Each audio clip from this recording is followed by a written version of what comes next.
Everyone, কেমন আছো সবাই?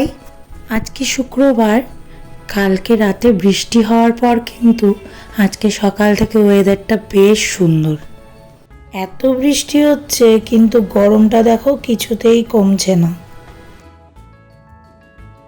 তোমরের পাপাও তাড়াতাড়ি ডিউটি যাবে বলে রেডি হয়ে নিয়েছে, আর এদিকে এই মেয়েকে দেখো যথারীতি পাপার বাইকের উপর চেপে বসেছে। ঘুরিয়ে আনলো, হলো না, এখন ওর পাপার সাথে নাকি নিয়ে যেতে হবে। প্রত্যেক দিন যাওয়ার আগে ওর পাপার এই ডিউটিটাই মেন। এখন প্রায় 10:30 বেজে গেছে। মেয়েকে খাওয়াবো। আজকে ঠিক করেছি ওকে ভাতটাই দিব। কালকে ওর রাত্রে একটু পেটে ব্যথা ছিল, ভাত খেতে একটুও ভালোবাসে না, কিন্তু আজকে অন্য কিছু না দিয়ে ঠিক করলাম ওকে ভাতটাই খাওয়াই। একবার মুখে নিয়েছে কিনা ওই যে দেখো দৌড়ে পালিয়ে গেল। দরজায় এখন ডাকছে আমাকে, কেউ দরজাটা খুলে দাও, ও বেরোবে। ওর খাওয়ার দেখলে যেন বদমাশিগুলো আরও 4 গুণ বেড়ে যায়। আমিও কি করি, এটা ওটা দেখিয়ে ওকে ভুলিয়ে একটু খাওয়ানোর চেষ্টা করি। কোনো দিন তো পরিষ্কার করে খায় না, তা যতটুকু খায় এভাবে জোর করে তো আর বাচ্চাকে খাওয়ানো যায় না, তাই ভুলিয়ে ভালিয়ে যতটুকু পারি আর কি। ও জানো তো এখন বেশ তাড়াতাড়ি ঘুম থেকে ওঠে, তাই সকালের খাবার খেয়ে আবার ঘুমিয়ে যায়। এই ফাঁকে আমি আমার নিজের ব্রেকফাস্ট করে নিচ্ছি। আজকে ব্রেকফাস্টে রুটি সবজি ছিল। তারপর করে নিলাম মেয়ের জন্য মাছের ঝোল। আমাদের রান্নার কাকিমা সকালে রান্না করে চলে গেছে অনেকক্ষণ। তারপর দেখলাম বাড়িতে অনেক দিন পর দুধ কচু এসেছে, ভাবলাম একটু কচু পোস্ত করি।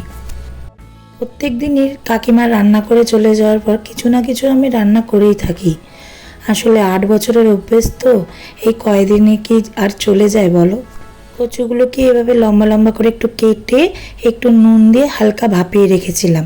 তারপরে অল্প একটু সর্ষের তেলের মধ্যে কালো জিরা কাঁচা লঙ্কা ফোড়ন দিয়ে কচুগুলো একদম জল ছেঁকে দিয়ে দিয়েছি। এবার এর মধ্যে নুন হলুদ দিয়ে দিচ্ছি।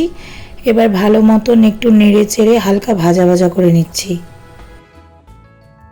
ভাজা প্রায় হয়ে গেছে। এবার পোস্ত বেটে রেখে ওর মধ্যে জল দিয়ে গুলে রেখেছিলাম, এবার ওই জলটা আমি এর মধ্যে দিয়ে দিচ্ছি। ভালো মতন নেড়ে চেড়ে কিছুক্ষণের জন্য মিডিয়াম ফ্লেমে ঢেকে দিব। যেহেতু আগের থেকে ভাপানো ছিল তাই খুব বেশি সময় লাগবে না এটা সেদ্ধ হতে। এই যে দেখো প্রায় অনেকটা সেদ্ধ হয়ে গেছে, শুধু এখন একটু জলটা শুকিয়ে নেওয়ার পালা। জলটাও প্রায় শুকিয়ে এসছে। এবার অল্প একটু চিনি দিয়ে দিচ্ছি। জানো তো আমরা যখন মাথাভাঙ্গাতে থাকতাম, যে বাড়িতে থাকতাম, ওই কাকিমার হাতে আমি এই রান্নাটা খেয়েছিলাম। তারপরে এই প্রথম আজকে এই রান্নাটা করছি। এবার একদম শুকনো হয়ে এসেছে। এখন নামানোর আগে একটু কাঁচা সর্ষের তেল দিয়ে ভালো মতন মিশিয়ে তারপরে নামিয়ে নিচ্ছি। গরম ভাতে কচু পোস্ত এত ভালো লাগে। 12টা বেজে গেছে, মেয়েও উঠে পড়েছে। উঠে পড়লেই এই সময় ও স্নান করে, ও জানে, ও সোজা ঠাম্মিকে ডাকতে চলে যায়, স্নান করার জন্য ব্যস্ত হয়ে যায়। তো আমরা একটু ওকে কিছুক্ষণ পর স্নান করাই, কারণ ঘুম থেকে উঠানোর সাথে সাথে স্নান করানো যায় না। আর এই যে দেখো এটা ওর ছোট্ট মগ, এটা নিয়ে ও নিজে নিজেই স্নান করে। স্নান করতে একটু বিরক্ত বোধ করে না, খুব ভালোবাসে স্নান করতে। শুধু মাথায় যখন জল ঢালা হয় তখন ওর একটু সাপোকশন হয়। এটা আসলে আমারও হয়, জানো তো, এত বড় হয়ে গেছি, এটা আমারই এখনও ঠিক হয়নি। আর ও তো বাচ্চা, জানো তো, ওর যখন 8 মাস বয়স তখন থেকে এই ছোট্ট টুলটাতে বসে স্নান করে। ও কিছুতেই গামলায় বসতে চাইতো না তখন আর। ওকে নিয়ে প্রত্যেক দিনের সকালটা প্রায় আমার এরকমই কাটে।